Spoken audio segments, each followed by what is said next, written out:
Hello, welcome back.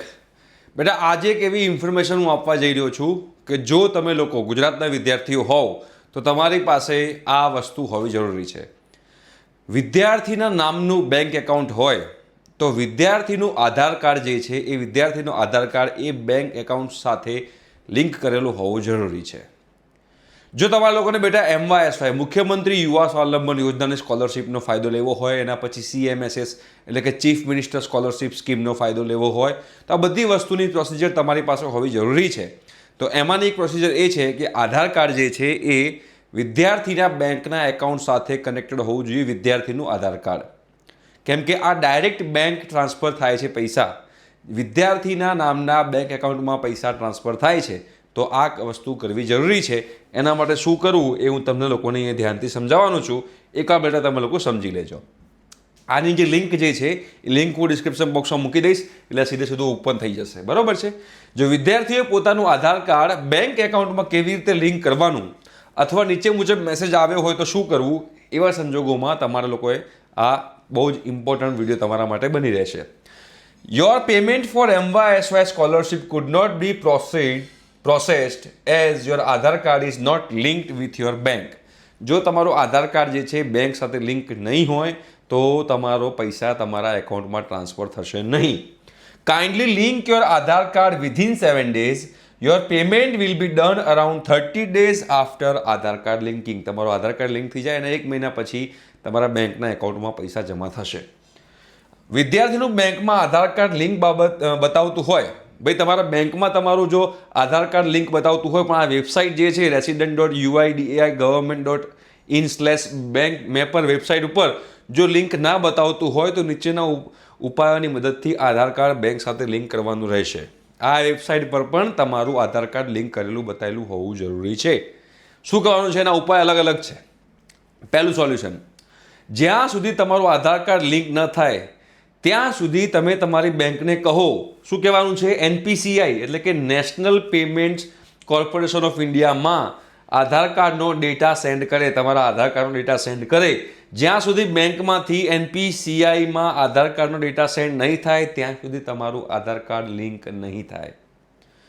બીજું, Google સર્ચમાં circular number 251 આધાર status type કરવાથી NPCIનું આધાર card link કરવાનું form મળશે. તમે આ લખશો ને તમારા ગૂગલ ઉપર સર્ક્યુલર નંબર 251 આધાર સ્ટેટસ, તો એ ફોર્મ મળશે. ફોર્મ ડાઉનલોડ કરી જરૂરી માહિતી ભરી બેંકમાં આપી બેંકને કહો કે DBT એટલે કે direct benefit transfer facility enable કરે. બરાબર છે. તમારા એકાઉન્ટમાં direct bank transfer facility enable કરવા માટે. અથવા તો બેંકને કહો કે નેશનલ પેમેન્ટ કોર્પોરેશન ઓફ ઇન્ડિયામાં npci.dbtl@npci.org.in પર ઈમેલ સેન્ડ કરે. આની પર મેલ કરવાનો છે જેમાં આધાર કાર્ડ બેંકમાં લિંક છે પરંતુ આ વેબસાઇટ પર લિંક કેમ બતાવતું નથી તેનું રીઝન અને સોલ્યુશન બતાવે. એટલે તમારું બેંકમાં જો આધાર કાર્ડ લિંક હશે બટ આ વેબસાઇટ પર જો તમારું આધાર કાર્ડ લિંક નહીં હોય તો નહીં ચાલે. એટલે એના પર પણ તમારે લિંક થયેલું હોવું જરૂરી છે.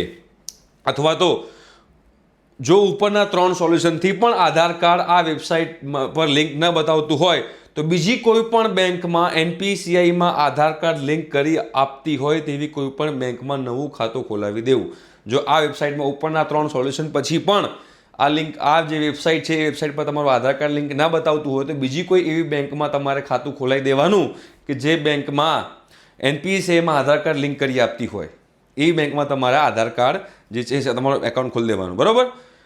પણ જે બેંકમાં લિંક બતાવતા હશે તે બેંકના ખાતામાં તમારી સ્કોલરશિપ ઓટોમેટિક જમા થશે. શું કીધું છે? ધ્યાનથી સમજજો. તમારું આધાર કાર્ડ આ વેબસાઇટ જે છે આ વેબસાઇટ પર જે બેંકમાં લિંક બતાવતું હશે તમારું આધાર કાર્ડ આ વેબસાઇટ ઓપન કરવામાં આવશે. આ વેબસાઇટમાં તમારું આધાર કાર્ડ જે બેંક સાથે લિંક થયેલું હશે એ જ બેંકમાં પૈસા ટ્રાન્સફર થશે. બરાબર. ખાતામાં તમારી સ્કોલરશિપ ઓટોમેટિક જમા થશે. તમારું આધાર કાર્ડ વેબસાઇટ પર આ જે વેબસાઇટ છે પર બેંકમાં લિંક બતાવતા હશે તો ત્યારબાદ વિદ્યાર્થી દ્વારા આગળની બીજી કોઈ પણ પ્રોસેસ કરવાની જરૂર નથી. જો આ વેબસાઇટ પર તમારું આધાર કાર્ડ લિંક બતાવતું હોય કોઈ બેંક સાથે તમારે બીજી કોઈ પ્રોસેસ કરવાની જરૂર નથી. વિદ્યાર્થીએ પોતાનું આધાર કાર્ડ બેંક એકાઉન્ટમાં લિંક કર્યા બાદ તેની જાણ KCGમાં અને રૂબરૂમાં કરવાની જરૂર નથી. તમારા આધાર કાર્ડ લિંક થઈ જાય પછી રૂબરૂમાં કોઈ જગ્યાએ તમારે એની ઇન્ફોર્મેશન આપવાની જરૂર નથી. વિદ્યાર્થીની સહાયની રકમ તેના ખાતામાં વિદ્યાર્થી પોતાનું બેંક એકાઉન્ટ આધાર કાર્ડ સાથે NPCIમાં લિંક કરાવશે તેના અંદાજિત 20 થી 25 દિવસમાં થશે. વિદ્યાર્થીની સહાયની રકમ તેના બેંક એકાઉન્ટમાં એપ્લિકેશન સેક્શન બાય કમિશનરેટમાં જ્યારે ડન બતાવે ત્યારબાદ અંદાજિત 25-30 દિવસમાં જ જો બેંક એકાઉન્ટમાં આધાર કાર્ડ સાથે NPCIમાં લિંક હશે તો થશે. પરંતુ જો વિદ્યાર્થીનું બેંક એકાઉન્ટ આધાર કાર્ડ સાથે NPCIમાં લિંક નહીં હોય તો વિદ્યાર્થીની સહાયની રકમ તેના બેંક એકાઉન્ટમાં જ્યારે NEFT દ્વારા પેમેન્ટ થશે ત્યારે થશે, પરંતુ તેમાં થોડો વધુ સમય લાગશે. તમારો આધાર કાર્ડ લિંક નહીં હોય તો NEFTથી થશે, બટ એમાં બહુ વાર લાગશે. આધાર કાર્ડ લિંક હશે તો સીધું તમારું 20 થી 25 દિવસમાં તમારા MYSYના એપ્લિકેશનમાં જે એપ્લિકેશન સેન્કશન બાય કમિશનરેટમાં ડન લખેલું આવશે એના મહિનાની અંદર તમારા એકાઉન્ટમાં પૈસા જમા થઈ જશે. બરાબર. વિદ્યાર્થીએ પોતાનું આધાર કાર્ડ, તો તમારું આધાર કાર્ડ પણ જે છે બેટા એ આધાર કાર્ડ પણ તમારું એક્ટિવેટ હોવું જરૂરી છે. વિદ્યાર્થીના મોબાઈલ ઉપર જે નીચે મુજબનો મેસેજ આવ્યો હોય તો નીચેના ઉપાયોની મદદથી આધાર કાર્ડ એક્ટિવેટ અથવા વેલિડ કરાવવું. તમારું આધાર કાર્ડ એક્ટિવેટ અથવા વેલિડ કરાવવું પડશે. Your payment of MYSY could not be processed આવું લખેલું આવે કે તમારું MYSYનું પેમેન્ટ પ્રોસેસ નથી થયું બિકોઝ તમારું આધાર કાર્ડ વેલિડ નથી અથવા ઇનએક્ટિવ છે. તો એમાં તમારે આ બીજી વેબસાઇટ છે એ વેબસાઇટ પર જઈ અને તમારે તમારું જે આધાર કાર્ડ જે છે એ અપડેટ કરાવવાનું છે. આ આખી જે PDF છે બેટા એ PDFની લિંક જે છે એ હું નીચે ડિસ્ક્રિપ્શન બોક્સમાં મૂકી દઉં છું. બરાબર. તમારે આ આધાર કાર્ડ તમારા બેંક એકાઉન્ટ સાથે લિંક કરેલું હોવું જરૂરી છે. એનાથી તમને ઘણો ફાયદો થશે. એટલે આ વસ્તુ તમે લોકો બેટા મિસ કરતા નહીં. ઠીક છે. આ લિંક હું ડિસ્ક્રિપ્શન બોક્સમાં મૂકી દઈશ. ઓકે.